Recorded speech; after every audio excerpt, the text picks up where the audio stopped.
안녕하세요. 4월 28일 화요일입니다. 건강하게, 안전하게, 평안하게 지내고 계시겠지요? 제가 오랫동안 요한계시록을 관심을 가지고 또 많이 설명을 하고 또 그 영향을 제가 이제 아버지한테 크게 받은 것을 저 나름대로 제가 그 어떤 역할 또는 사명 이런 것을 감당해야 된다라는 생각으로 굉장히 오랫동안 그리고 지속적으로 그리고 성경에 입각해서 말씀을 증거하고 지금까지 왔습니다. 가끔씩 저에게 그런 질문을 하는 분들이 계십니다. 예수님이 언제 오시나요? 이렇게 질문을 합니다. 제일 어려운 질문이죠. 물론 그게 결론이니까 예수님의 재림이 그게 궁금해서 물어보는 분도 계실 거고 또 일부 어떤 분들은 저를 떠보기 위해서 물어보는 분들도 계실 거예요. 근데 저는 절대 그런 질문에 휘말리지 않습니다. 언제 예수님이 다시 오시나요? 재림하시나요? 모릅니다, 그건. 그날과 그 시는 아무도 모르고 아버지만 아신다 그랬으니까.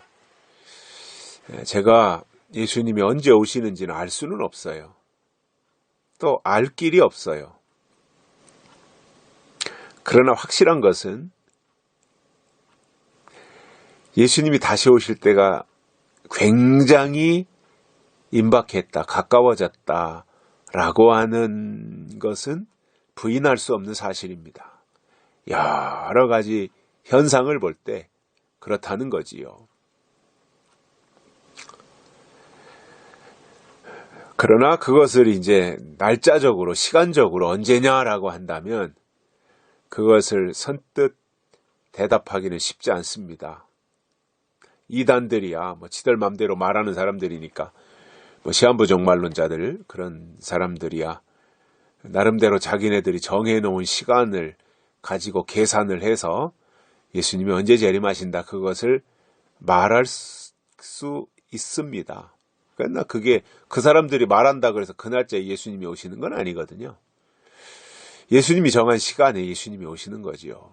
하나님이 정해주신 시간 안에서.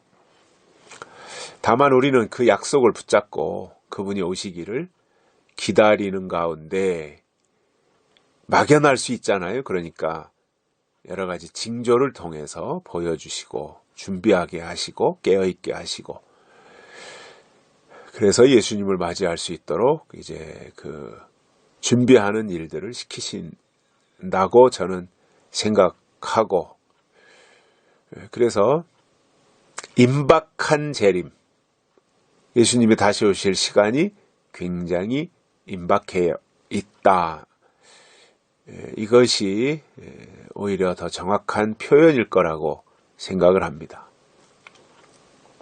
또 한 가지 이런 질문을 합니다. 어디로 예수님이 오시나요? 그거는 저는 대답을 선뜻 합니다. 그거에 대한 망설이지 않습니다. 그 대답은.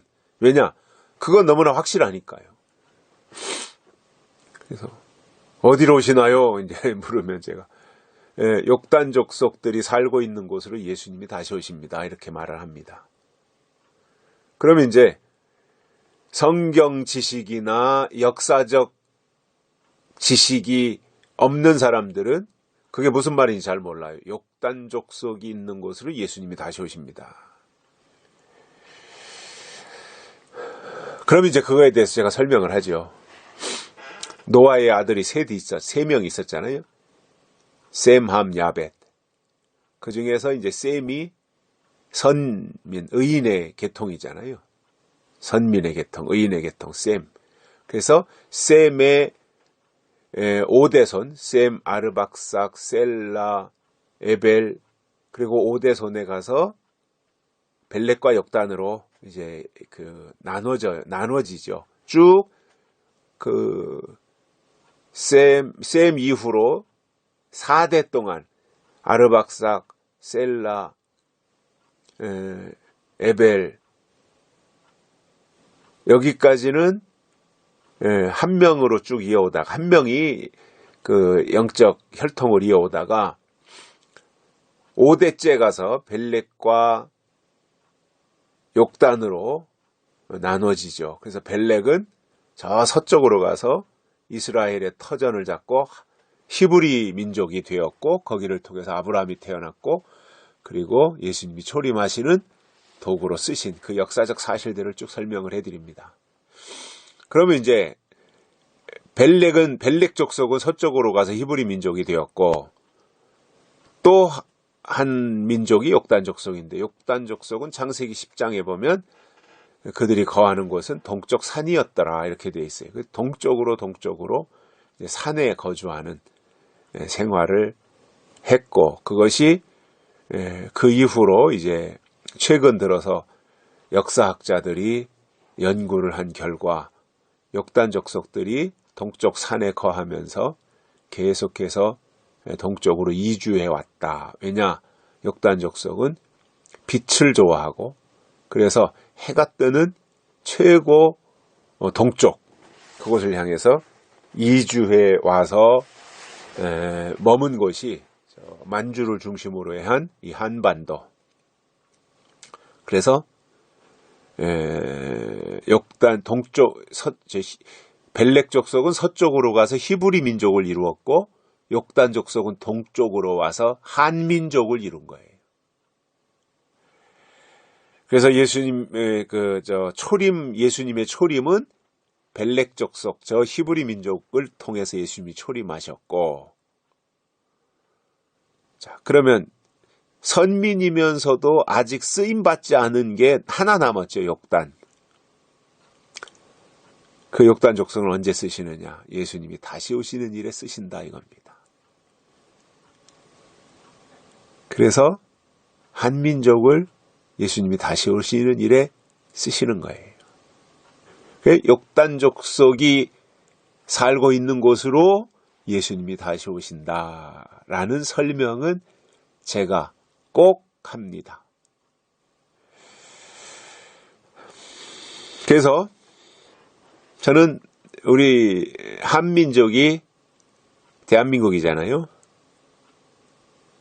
그래서 예수님이 다시 오실 때는 이 한반도 대한민국을 발판으로 해서 예수님이 재림하시는 통로로 사용하신다라는 것을 저는 매우 확신하고 있습니다. 날짜는 제가 잘 모릅니다. 까리까리합니다. 그걸 알 필요도 없습니다. 저는 알려고 하지도 않습니다. 다만 그 시기 언제쯤 아니면 어디쯤 그러면서 징조 이러한 것들을 더 중요하게 생각을 하지 몇 년 몇 월 며칠 날 어디로 오시나 이거는 별로 저는 궁금하지도 않고 알고 싶지도 않습니다. 자 그러면 예수님이 다시 오실 곳은 그 민족이 정해져 있어요. 욕단 족속. 그리고 지금 이 시기적으로 보면 예수님이 다시 오실 시간이 매우 임박했어요. 어제도 그 대전 이용래 목사님이 카톡에 올린 글을 보니까 매우 그것에 대해서 의미 있는 내용들을 정리해서 올리신 것을 봤어요. 공감합니다. 저도 인정합니다.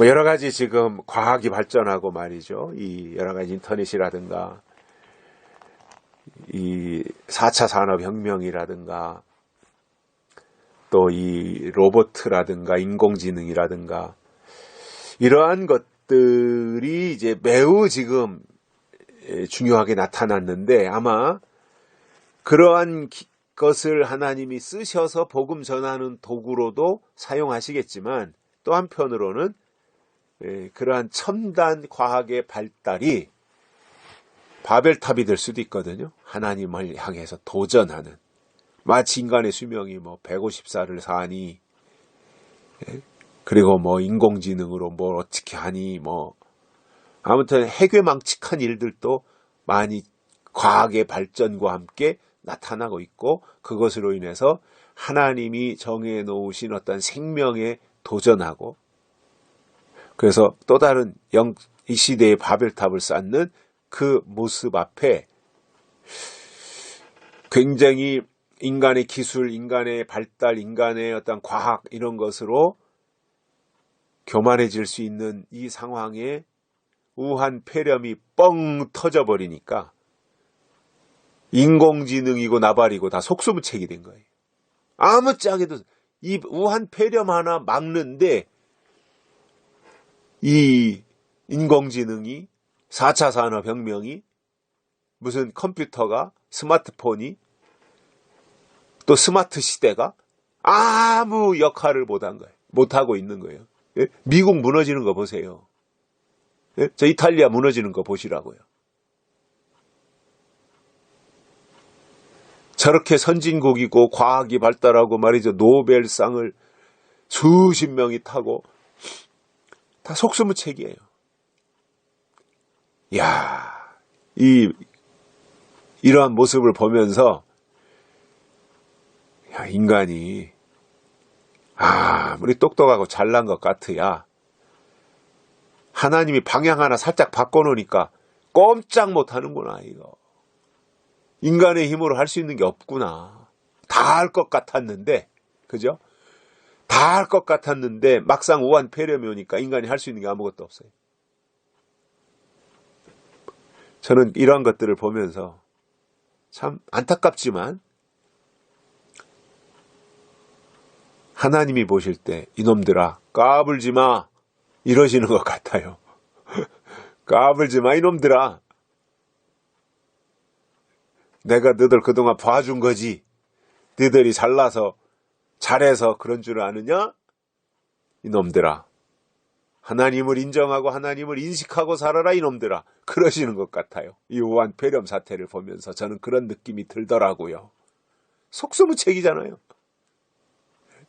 그렇게 첨단 과학이 발달했는데 우한 폐렴 막는 거 속수무책으로 그냥 손 놓고 오히려 옛날로 들어가서 사회적 거리두기 이게 4차 산업이나 첨단 과학보다 훨씬 더 효과적이에요. 마스크 쓰고 사회적 거리 2m 이상 간격 유지하고 사는 게 훨씬 더. 그러니까 사회적 거리두기 하면서 우한 폐렴의 확산 속도가 우리나라 같은 경우도 줄었잖아요.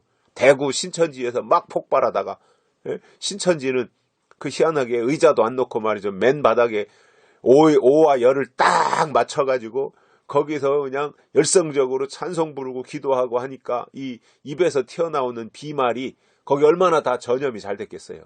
그러니까 그 대구 신천지가 아주 쑥대밭이 됐던 거죠.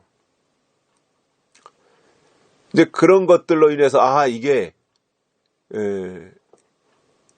호흡기로 옮기는구나. 그렇다면 사람이 호흡할 때나 말할 때 입에서 튀어나오는 이 침방울, 이 비말 이것이 감염의 주범이구나.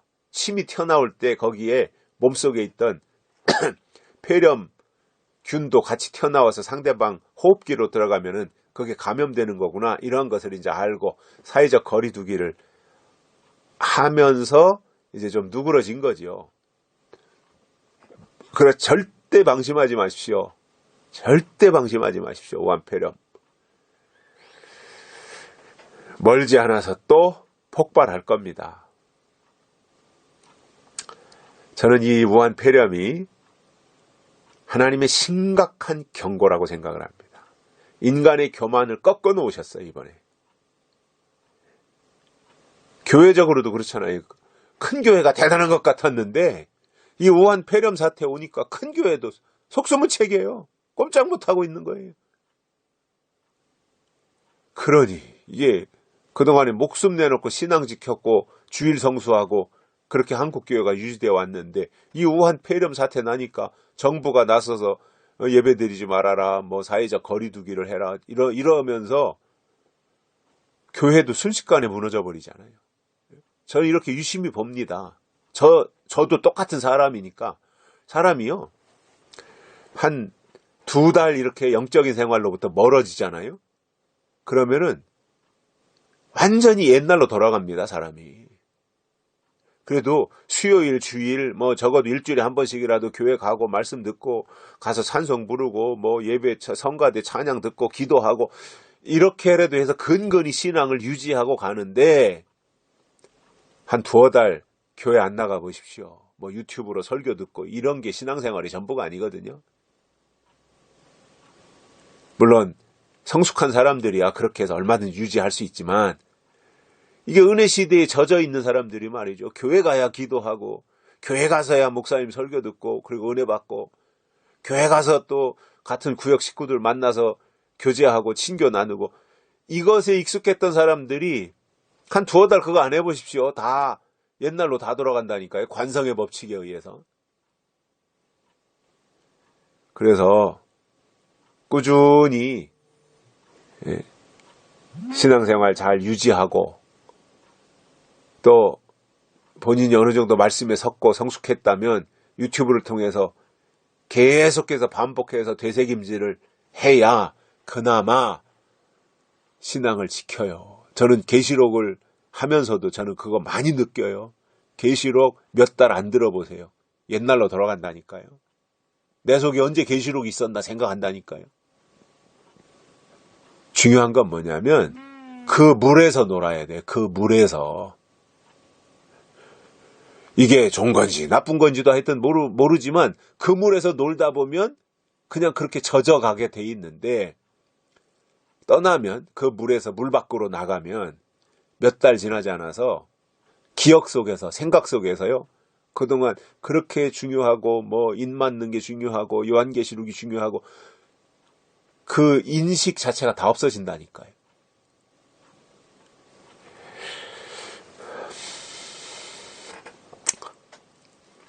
서두에서 좀 다른 이야기들을 했는데 그것도 중요한 거예요. 그래서 저는 확신합니다.